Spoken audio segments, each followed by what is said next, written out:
is Dylan Todd, and for about 15 years I was an atheist.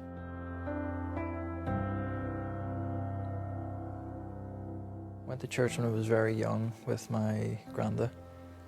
He's a Christian and still is to this day. Went to the Sunday school and got a bit bored of it. I told my mum I didn't want to go anymore because I spoke about the same person. I'm sure she was thinking, yeah, that's the whole point. And so that was kind of the end of the Christian journey up until then. And then when I went to Ballyclare Secondary, I learned about evolution in science class. And for someone who doesn't have a strong foundation of God or of Jesus, that kind of filled that void for me. I didn't know where we came from, didn't know why we were here.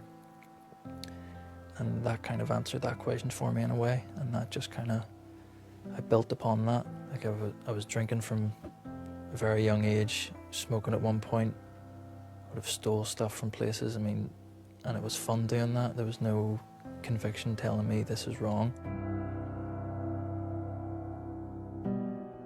I met the woman who is now my wife, Grace, and I knew she was a Christian, so I would kind of act differently around her. You know, I wouldn't swear, curse, or make jokes or anything like that. I respected her beliefs, basically. She invited me to here one day, and she told me, oh, the church is massive, it's incredible, you should see the choir, it's like 100 people. And I thought, yeah, I'll go, whatever. And again, that feeling I got when I first met her, I got the exact same feeling when I walked through the door at Whitewell. As an atheist, I felt like it was home or something. I just felt real comfort. And for about 2 years, I ignored that feeling completely. I just kind of pushed it out of my head. I thought, no, I don't want this. This isn't for me.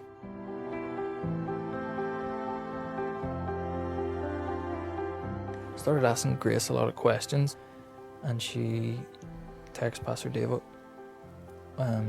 one day, I think, and says, can we come in to church, because this was during lockdown, and can we come in after service and speak to you, because Dylan has some questions. And up until that point, I did have a lot of questions. I was thinking everything, like, what about dinosaurs, what about fossils, what about evolution, you know, how do you disprove that? So at the time, Pastor David was preaching he was doing the Bible study on Wednesday nights about foundations, beginnings and origins. We'd watched episode 3 or 4 online, and he briefly mentioned evolution at the end for about 2 minutes or so. One worldview says Big Bang and apes. Another worldview, the Christian worldview, says no, big God and Adam. It really got me thinking. I kind of thought, he said something there. He says there's no evidence for evolution. And up until that point in my life, I thought, well, this is proven. How can he say this? And then we came down that night. It was the 4th of October, 2020. And Pastor Frankie brought us in.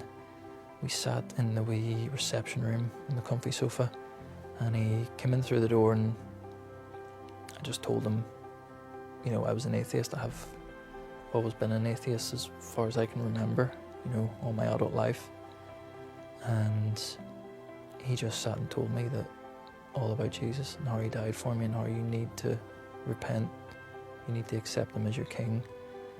And I just sat there completely silent, just gobsmacked, I didn't know what to say.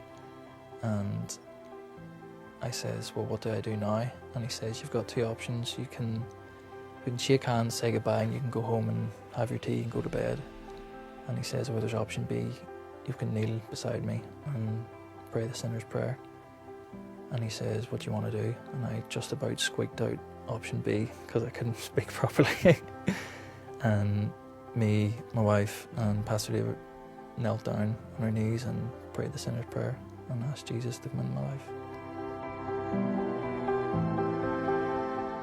Maybe the first week after the 4th of October, I was just completely, the whole mindset changed. Like, the way I thought of things, the way I spoke.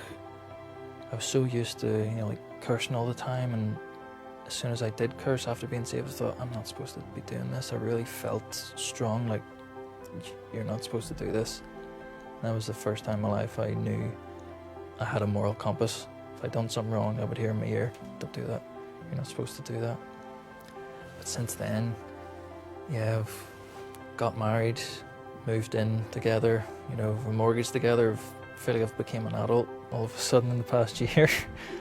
And just my faith has been strengthened.